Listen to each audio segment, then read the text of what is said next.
Well, I just got back from the Klay Day game, and it sure was fun watching Klay come back and put on a show. You know how everyone gets all macho and says the only thing that matters is winning, and the only thing that really matters is winning the championship and the rings? That's a really stupid way to go. There's a lot more to life than that, and part of it is I just really enjoy watching Klay Thompson play basketball, and I enjoy how much delight his teammates take in his success. So there's an interesting story about his very first bucket in 2.5 years, and it came on the first play of the game. And I'm going to let Steve Kerr tell this story. Okay. I drew the first play up, not for him, but for him to catch it and move it on. I should have known better. He just caught it and drove and scored. It was... Okay, so Klay was not originally supposed to shoot the ball. In fact, Steph Curry then also commented on Klay's changing the play, and he gave a little bit more detail. The whole story is he drew up a play, he used Klay as like kind of a decoy to take a little bit of pressure off, and there was a second option where I was supposed to come off a screen. And then as he was drawing it up, he didn't even get to finish writing up the play.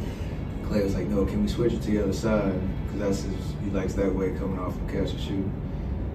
And then coach was like kind of stumbled because he's like, no, there's another option at the end. Like, you're just, no, forget it. Just, we're going to run over here. If you can get it, just shoot it. And that's what happened. So, it was perfect. And he drove and got the finish. It was a good moment to get that one off his shoulders. So if you know, I was dying to figure out what was the original play and how did Klay change it. I believe I know what the original play was. So this is a play that the Warriors have run a few times before, and I've been calling it invert stagger because there's always a stagger screen on top, and usually Steph Curry is the second screen. The ball handler comes across, and then after this screener, that's a screen, he's going to peel back over here and give Steph an option of taking his screen. Let's follow it in this example. Okay, Juan Toscano set the screen, and now he's coming out over here, and he's going to set another screen for Steph. Juanito is setting the screen for Steph. Luka Doncic is following. The other defender is following and trying to get around the screen because it's scary to have Steph springing free. One defender going to Steph. Doncic got close to Steph, and now Juan Toscano Anderson is slipping free. Nice bounce pass to our guy Juanito. And he goes up through traffic. Nice hustle to get his own rebound, and then some ball fakes. Nice finish. Let's follow another example of the same play. There's another invert stagger. I call it invert because Steph Curry's a small. You're supposed to have the big people setting the screens. And here we have Steph Curry's going to set one of the screens, and Gary Payton II is going to set the other screen. Andrew Wiggins is going to come across, and then Gary Payton II is going to come over here and set a pin-in screen for Steph. The top part of the play is that whoever was in the corner here swings around to pick up the pass, and today that role was played by Klay.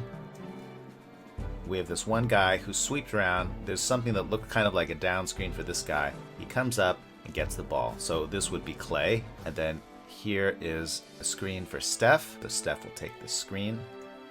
The Jazz try to be clever and switch this. This defender releases early around GP2. Donovan Mitchell didn't quite get the memo though. He looks like instead of switching to GP2, he's still following Steph, which lets Gary Payton II slip in, and then this player, who would be Klay, is going to pass it over to GP2. So in this play, the play begins with a stagger screen, and then it turns into GP2 setting this pin-in screen for Steph. And then the first option is we expect everyone is just going to chase Steph to the ends of the earth, and then GP2 should come free, and then this decoy man is going to pass to GP2, and then he'll finish. And then the second option is if these guys don't both commit to Steph, then maybe Steph actually ends up free off the screen, so then he can spring free, and then option number 2 is the passer can pass to Steph. In this case, GP2 is pretty open. 2 Jazz men go to Steph. Gobert rotates though, which means Looney is free to cut behind Gobert. It would be pretty interesting to see GP2 got a dunk on Rudy.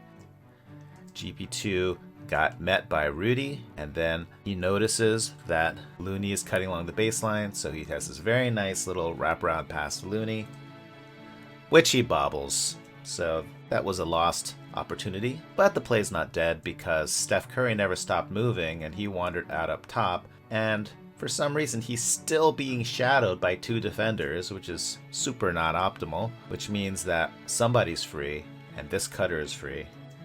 Looney finds him, and Otto Porter Jr. with a nice finish through traffic. So let's go back to tonight and Klay Day, and I believe that this play was supposed to be the plays that we just saw. It's clearly some variation of this invert stagger screen. It starts the same way with 2 screens across the top, Andrew Wiggins going across, Steph is the second screener. Now if this play ran the way that the previous plays ran, then this screener would come over here, give Klay a pin down, and then he would turn around and be available for Steph to come and sweep out. Then there'd be option 1 where everyone goes with Steph, and then this screener goes to the basket, and then Steph was saying that he was the second option. Option 2 is that Steph would actually be open on this pin-in. But it looks like Klay said, hey, how about instead of me being this decoy where I'm just running off this pin down and everyone thinks, oh no, Klay's gonna shoot and I'm do all this passing. Instead of me doing all that passing stuff,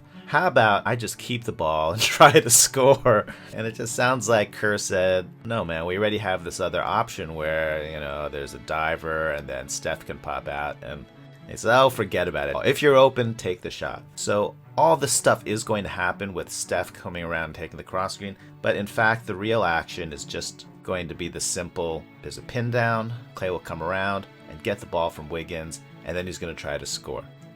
There's the stagger screen. Wiggins is across. I want Toscano-Anderson set this first screen, and now he's just going to come over here and set a pin down for Klay to swoop around.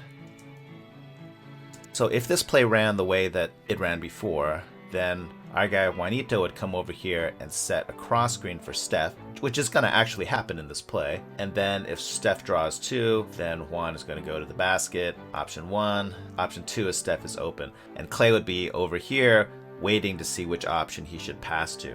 But Klay said, nah. Instead, I'm going to let Steph clear out, and I'm going to let Juanito set this screen, but I'm going to just take this curl and keep on going. And I can't say this is a high percentage shot. 1 big defender is rotated, 2 big defenders are rotating. Klay's just going to make this shot on pure adrenaline here.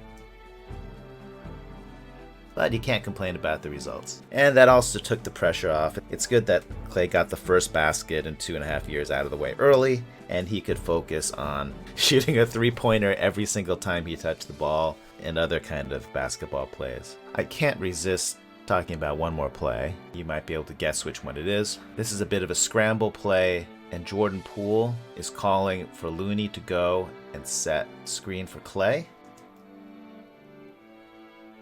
There he goes. So Looney sets a screen. Klay comes across. Klay now realizes he's matched up on Jarrett Allen, who is bigger and in theory slower, and not used to guarding smaller people on the perimeter. Looney says, okay, this is time for me to evacuate, and I'm going to take my defender with me. Klay sets up for an ISO. Again, I can't say this is a high percentage shot because there's 3 on the shot clock. Jarrett Allen feels very comfortable playing right up on Klay because there's just not a lot of time for Klay to do stuff. Klay goes right, beautiful crossover dribble, so he's suddenly going the other direction. Goes right by Allen. Everyone in the state of Ohio is rotating. 1 rotation, 2 rotations, 3 rotations. There's only 1.5 seconds left. Klay knows he's got to either put some kind of floater up, which would be real weak sauce. He's been rehabbing too long to just throw up a floater. So he's just going to drive right in the heart of the defense and try to dunk this thing, which is not very typical of Klay. You may remember that Klay and his best buddy Zaza Pachulia had a dunk contest where they were trying to see who would dunk the most in the season, and Zaza actually won. Klay doesn't really dunk that much because he's busy firing every 3-pointer he can, but he wanted to announce his return with authority.